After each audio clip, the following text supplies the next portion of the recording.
తెచ్చిండో కేసీఆర్ ఇవాళ ఆ నదులకు ఎట్లా ప్రమాదం జరుగుతుంది, ఇంటి దొంగలతోని ఏ రకమైన ద్రోహం జరుగుతుంది అనే విషయాలు చాలా స్పష్టంగా మీకు అర్థమయ్యేటట్టుగా చెప్పినారు పెద్దలు హరీష్ రావు గారు.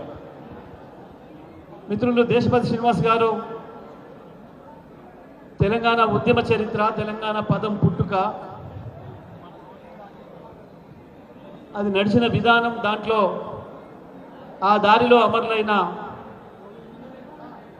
ఆ మహనీయులకు సంబంధించి ఆ జ్ఞాపకాల్ని మరొకసారి మనకి గుర్తు చేసిండ్రు. అవి గుర్తు చేస్తూనే విద్యార్థులుగా మన కర్తవ్యం ఏందో నిర్ణయించుకోవాలన్న విషయాన్ని కూడా వారు చాలా స్పష్టంగా చెప్పారు. ఇవాళ రాష్ట్రం ఏ రకంగా ఉంది, రాజ్యం ఏం పనిచేస్తుంది,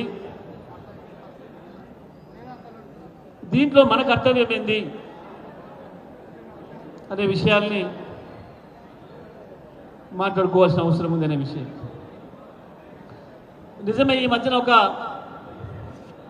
తలకు మాసిన స్వయం ప్రకటిత మేధావి రాసిండు. 11 ఏళ్ళు గడిచిపోయింది, అక్కడి ప్రజలు ఇక్కడి ప్రజలు మర్చిపోతున్నారు, ఇంకా తెలంగాణ పదం ఎందుకు?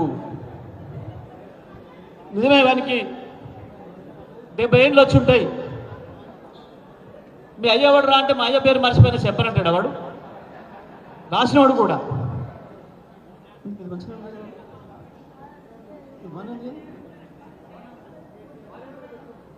ఇది వస్తుందా?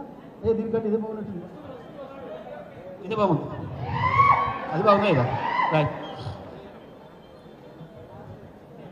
వాళ్ళ అమ్మ పేరు నేను మర్చిపోయినా, లేదు మా అమ్మ గురించి ఇప్పుడు ఎందుక, ఎప్పుడో చచ్చిపోయింది అంటాడు వాడు.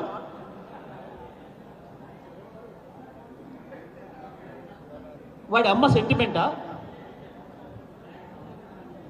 అవుతుందా అట్లా? ఒక రూపం ఉంది కదా, ఒక భౌగోళిక రూపం ఉంది కదా, ఒక భౌతిక రూపం ఉంది కదా. అంటే దేశపతి గారు చాలా స్పష్టంగా చెప్పారు ఎందుకు ఈ కుట్ర చేస్తున్నారు, ఎందుకు ఈ మాటలు మాట్లాడుతున్నారు, దాని వెనకాల ఉన్న ఉద్దేశం ఏంది. ఇది ఇవాళ మళ్ళీ తెలంగాణ ప్రజలు మరొకసారి గుర్తు చేసుకోవాల్సిన సందర్భం. నిజమే, ఏం చెప్పిండు కాళోజీ, ప్రాంతేతరుడు దోపిడీ చేస్తే, ప్రాంతేతరుడు దోపిడీ చేస్తే ప్రాంతం ఆవలిదాకా పారదోలుతాం, ప్రాంతం ఆవలిదాకా పారదోలుతాం. చివరిలో చెప్పుకుందాం. ఇవాళ కేసీఆర్ తనదైన పద్ధతుల్లో తెలంగాణ రాష్ట్ర ఉద్యమాన్ని ప్రారంభించి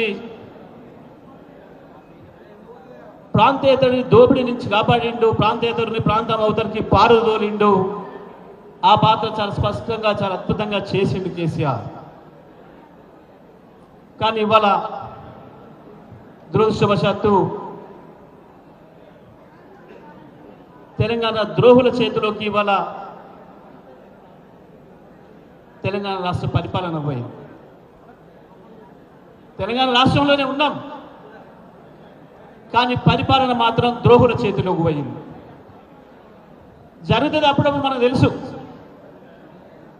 చాలామందికి సినిమాలు చూసే అలవాటు ఉంటుంది.